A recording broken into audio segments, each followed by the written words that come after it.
Magandang araw mga kasolo. Time check, 3:50 AM. Maaga nga tayong gumising para bumiyahe.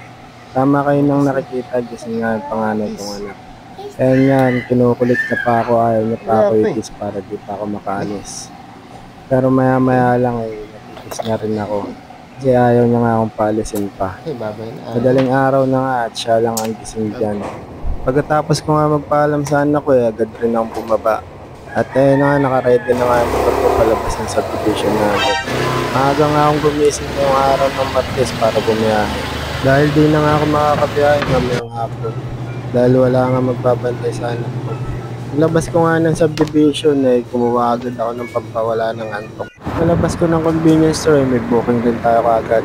Pinatid ko nga yan si Sir sa may Makati. Kaya maaga pa walang traffic, nakarating kami agad sa drop-off point niya. Pagkababa nga ni Sir wala agad ako nakuhang booking. Kaya gumapang muna ako para hanapin yung pangalawang booking natin. Maya lang napasukan rin naman tayo agad. Long ride agad na nakuha natin. Maganda to dahil maaga pa.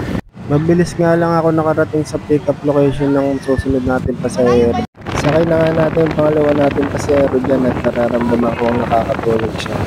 Mukhang pagod si Ma'am sa trabaho kaya tinatapos ko siya. Nararamdaman ko ang tulog siya dahil nauuntog-untog yung helmet na sa likuran. At talagang masarap ang tulog ni Ma'am kahit sinasabihan ko tuloy pa rin siya sa pagtulog niya. Nakakatakot nga magsakay ng ganito kasi baka madiscrash. Kahit nga ganyan yung pasahero natin na natin itong i-handle na maayos dahil matagal na tayo sa motor taxi mga 3 araw na. Ilang sandali nga lang nakarating agad kami sa drop-off location naman. Ngayon sa Taguig sa may Western Bikutan sa may Sampaguita Street. Ride map ang Taguig sa mga motorcycle taxi rider kaya mag-iingat kayo pag nag-drop-off kayo na madilim dito.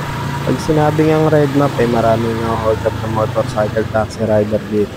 May papayo ko sa inyo bilang matagal ng motorcycle taxi rider 3 days na mag-iingat kayo dito.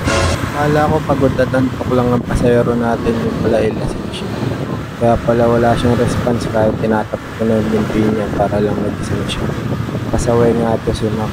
Huwag nga tayo magsakay ng lasing mga kasolo. Kaya niyan naantok sa biyahe. 148 nga lang ang fare ni Ma'am pero 150 ang binayad sa atin. May tip tayong dos.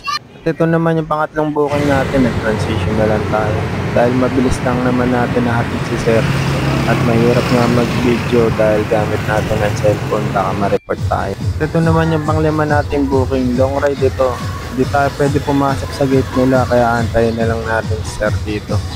Tsaga tayo mag-aantay dahil long ride to, sayang na. Nagalipas nga lang ng 30 minuto nahatid natin sa Malate si Sir. Dito na nga ako nakaramdam ng antok dahil ilang oras nga lang ang tinulog natin dahil di tayo makatulog kanina. Kasi ang ingay ng nanay ko at kising yung dalawang anak ko.